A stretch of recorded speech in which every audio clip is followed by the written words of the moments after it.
Dos preguntas que queremos tratar hoy. ¿Dónde estaba Jesús antes de nacer? Y si Dios es tan bueno y tan justo, ¿por qué hay tanta injusticia y tantas cosas malas? Esas son las dos preguntas, básicamente, que vamos a abordar en el día de hoy. ¿Antes de nacer o cuando se No, pierde? antes de después nacer, los antes de nacer. Okay. ¿Dónde estaba Jesús? Antes de nacer, antes de su nacimiento. Pensé que era cuando se pedía de los... No, ¿dónde estaba antes de nacer? Porque ustedes saben que es una pregunta que de manera rápida pareciera ser, bueno, estaba en el cielo. Ok. Estaba en la barriga de su mamá. Sí, estaba en la... ¿Dónde estaba Jesús antes de...? Porque hay un juego con la preexistencia de Cristo. El juego de que es, no es.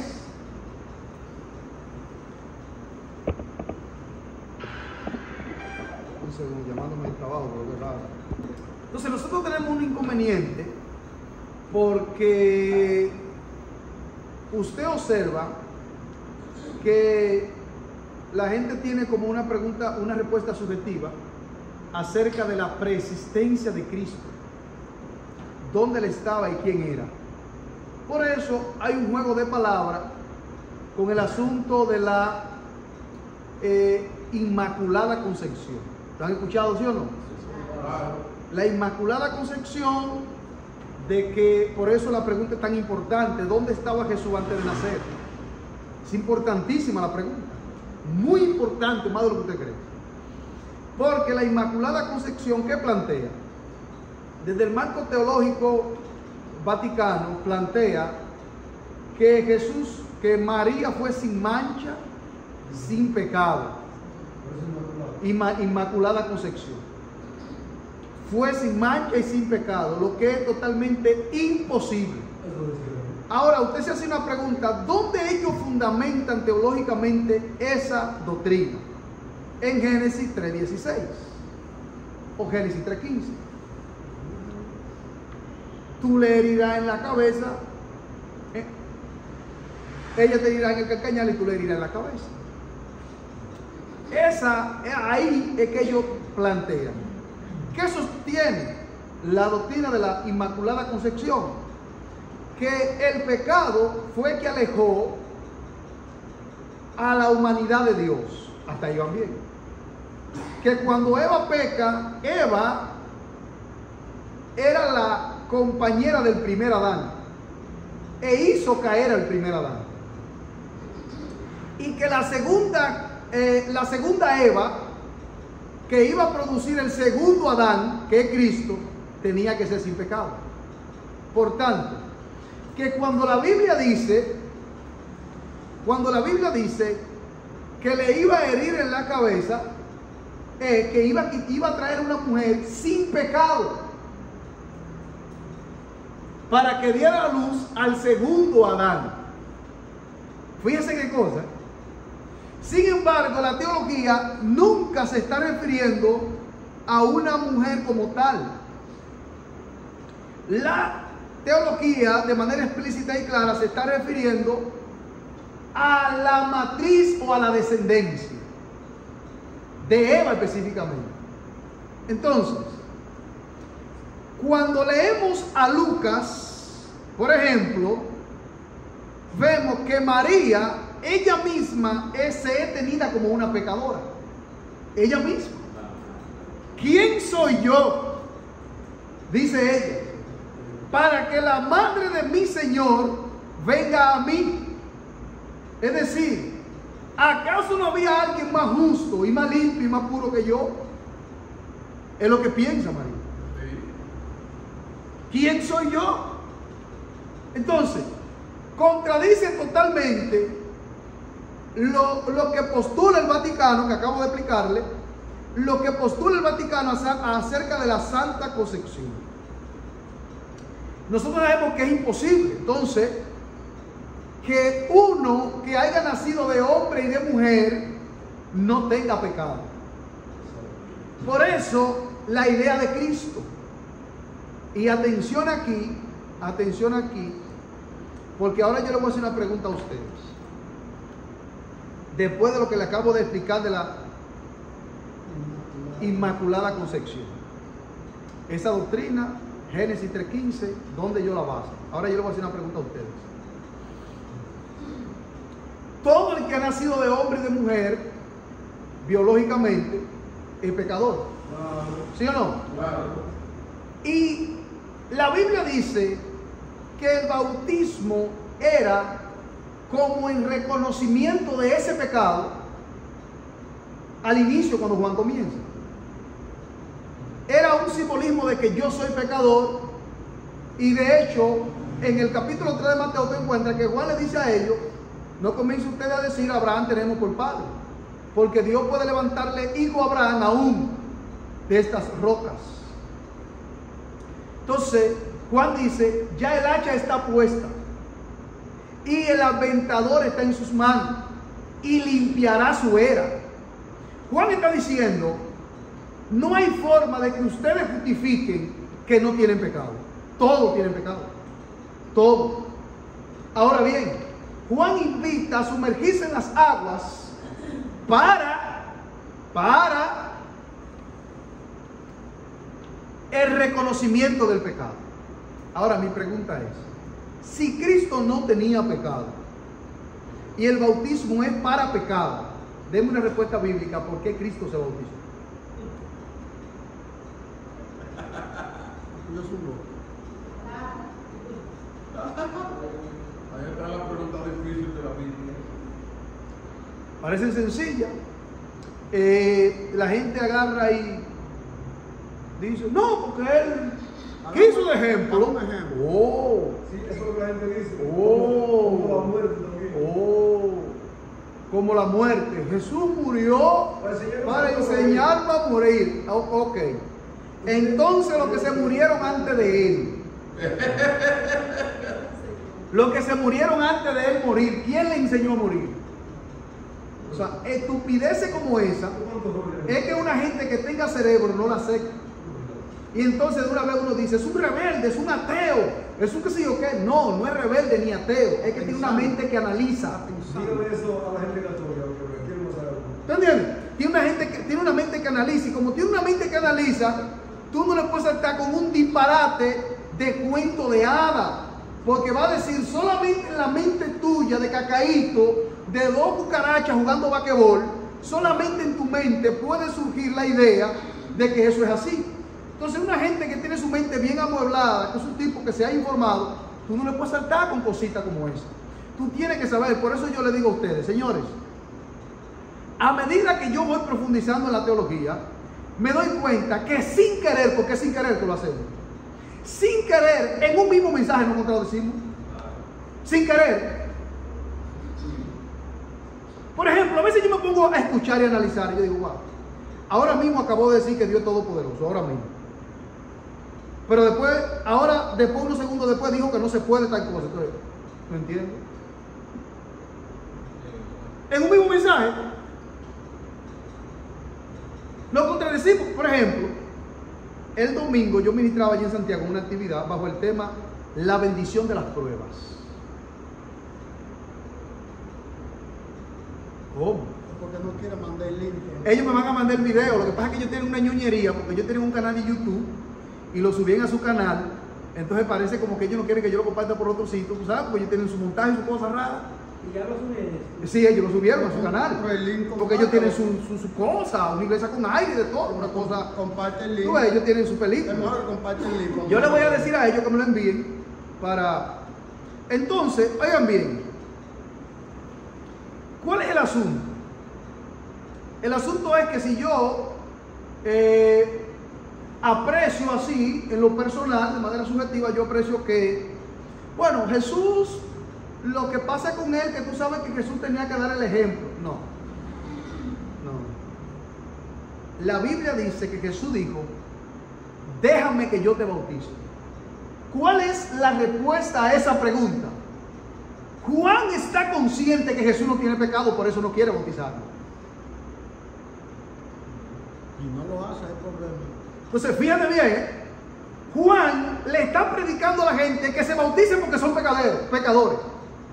Cuando ve a Jesús venir a él, le dice: no, es al contrario. Tú tienes que bautizarme a mí. porque el pecador soy yo, dice Juan. Pero Cristo dice de Juan lo que nunca dijo de María. Mire el asunto de la Inmaculada Concepción. Cristo dijo de Juan: no hay hombre nacido de mujer como Juan el Bautista. De María su mamá no dijo eso nunca. Y yo quiero que usted sepa, amigo, que la gente que más obedecen a María son los evangélicos. Sí. Porque María dijo: hagan todo lo que Él diga, y nosotros hacemos lo que dijo Jesús. Entonces nosotros obedecemos a María 100%. Claro. Así que los que más obedecemos a María somos nosotros. Porque María dijo: hagan lo que Él diga. Entonces nosotros hacemos lo que Él dice, porque ella dijo que lo hagamos. Nosotros obedecemos a María más que cualquiera. Entonces miren bien, el punto aquí es que si nosotros pudiéramos comprender y entender esto con claridad, entonces esa tiniebla que tenemos a la interpretación de esto podría ser disipada por la luz. ¿Cómo así, pastor? En español no lo envuelva tanto. Bueno, Jesús le dice a Juan: Juan, tú sabes que no hay pecado, pero conviene que se cumpla toda justicia. ¿Cuál justicia? ¿Cuál justicia conviene que se cumpla? ¿Cuál? Esa es la pregunta. Ok. La palabra Elohim es el nombre que se le atribuye a Dios para llamarlo justiciero o el Dios de toda justicia. Elohim Adonai, el Señor de toda justicia o de justicia perfecta. Elohim. Así que no, porque Elohim es un verbo en español, en hebreo, que está en plural. Sí y no.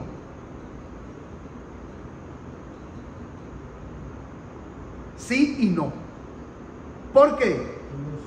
Porque todos los verbos en plural tú puedes conjugarlo en plural. En hebreo tú no puedes conjugar Elohim. No puede conjugarlo. No puede. No hay forma de hacerlo. Así que sí y no.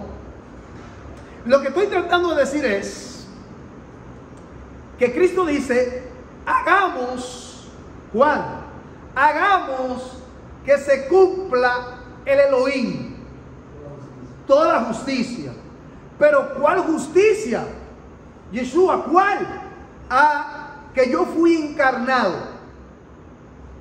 Y mi parte carnal, aunque es sin pecado, necesita sumergirse en las aguas. Por justicia. Porque ya yo acepté como hijo venir y sacrificarme. Así que yo también tengo que cumplir toda justicia. Por eso, todo ese montaje que hay en las iglesias, de que Jesús violentó el Shabbat, de que Jesús violentó la ley, no hay forma de probarlo.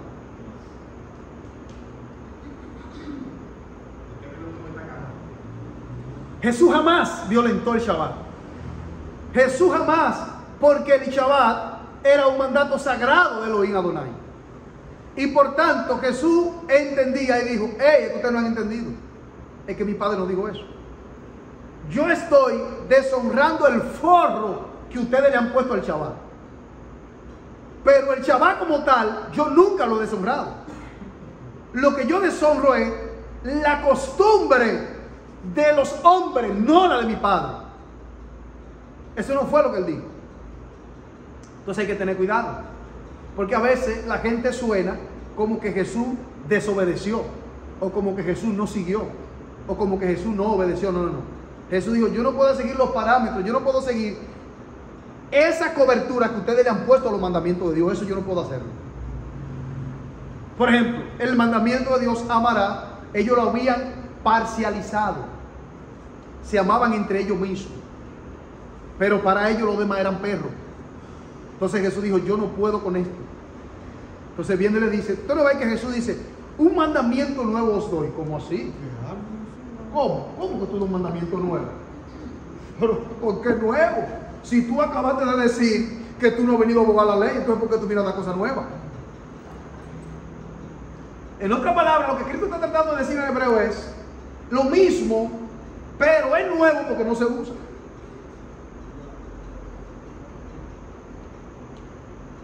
Ámense, porque no se usa. Lo abarca todo. Entonces Jesús está diciendo, en otras palabras, lo que Jesús le está diciendo, yo vine a que este mandamiento que está en caja se saque y se utilice. Porque está en caja. Hace mucho que se dio, pero está nuevo porque no se usa. Usted va a una tienda que hay mercancía almacenada de diciembre que compraron y tienen 5 años que la compraron y están ahí, la están vendiendo como nueva ahora en esta Navidad. Y usted no puede decir que es vieja porque tiene 5 años en el almacén, es nueva porque te caja, pero no se usó. Entonces Cristo está diciendo, ese mandamiento es nuevo porque ustedes no lo practican. Está en su caja, Dios lo dio, pero no se practica. Y como no se practica, es nuevo. Así que la expresión que Jesús dice, a un mandamiento nuevo os doy, en realidad lo que Jesús está diciendo, vengo a sacar este mandamiento de su caja para que se use. ¿Pero me estoy explicando? Entonces la necesidad es cumplir toda justicia. No es porque tengo pecado, es que yo tengo como hijo que vine a complementarlo todo. Señor, mira, los romanos están cobrando un impuesto ahí y nosotros tenemos que pasar por ahí porque el destino que llevamos marcado, el rumbo, hay que pasar por ahí, hay que pagar el impuesto. Yo sé que tú no vas a pagar ese impuesto porque imagínate, tú eres judío y nosotros los judíos no estamos bajo el yugo romano.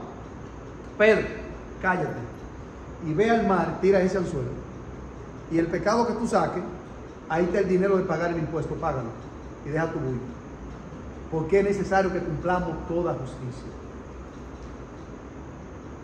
¿Pero me estoy explicando o no me estoy explicando?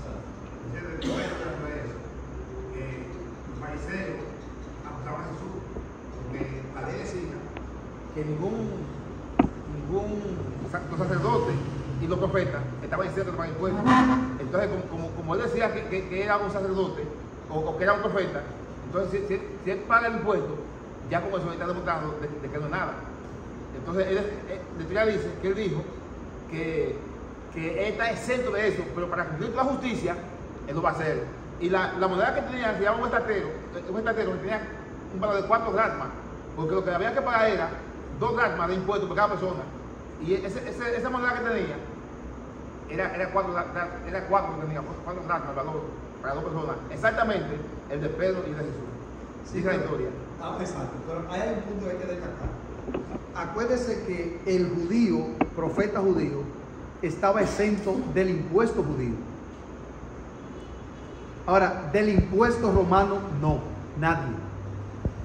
Por eso estaban bajo el yugo, bajo la esclavitud. De hecho, hay estados en Estados Unidos que tú pagas 2 impuestos. Se paga el impuesto estatal y se paga el impuesto gubernamental, que hay que pagarlo. Entonces, funcionaba de ese modo. Hay quienes de manera directa trabajan para el gobierno y su impuesto es el gubernamental y de alguna manera se le exonera el estatal. Pero el ciudadano común de a pie tiene que pagar ambos impuestos. En Israel, tú no podías, el que se le exonera el estatal no, en Estados Unidos no puede dejar de pagar el gubernamental. Eso es para todos, sin importar quién sea. En Israel, si tú no pagabas el impuesto romano, no importa que tú fueras profeta, que tú fueras quien fuera. Por eso tú ves que cuando él viene le dice, miren, ya yo sé cómo lo vamos a amarrar. Vamos a amarrar, porque ustedes saben que se pagan los impuestos. Y él es profeta y él, el judío también, no hay problema con él. Exacto. Exacto. Entonces, cuando tú vengas ahora, vamos a hacerle la pregunta, porque aquí de la costumbre judía está claro. Ahora, para que los romanos, como son los romanos los únicos que tienen la potestad de matar, vamos a hacerle para que coge gancho. Y ya ustedes saben, manden los guardias, manden la gente, para que lo apresen ahí mismo. Entonces, ¿tú estás de acuerdo que se le pague impuesto al César, sí o no? ¿Por qué no le preguntan al tribuno judío? No al César. ¿Tú estás de acuerdo que se paguen tributos romanos? César lo de César. ¿Tú eres un cobrador de impuestos? Sí, tiene una moneda ahí, sí, préstame. Esta cara, ¿qué tiene timbrada esta moneda? César. Dale a César lo que es de César y a Dios lo que es de Dios.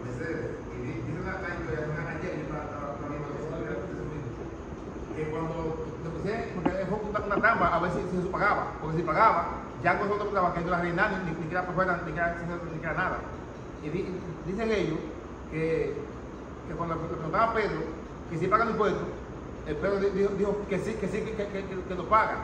Dije, pero para que ustedes vean que le traje aquí una dracma, que es el valor de los dos, dice ellos, pues mira, ahí no quedó yo en gancho, porque es que no saben que la ley dice que los reyes, los sacerdotes y los profetas están exentos de impuestos. Dice, pero pues mira, déjame decirte que no fue que la pagó.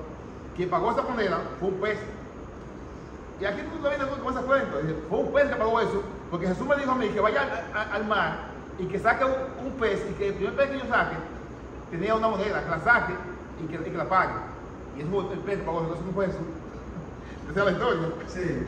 Entonces ese tema es un tema bien amplio. Porque ustedes saben que ahí venía el asunto de quién te nombró rey o quién te nombró profeta.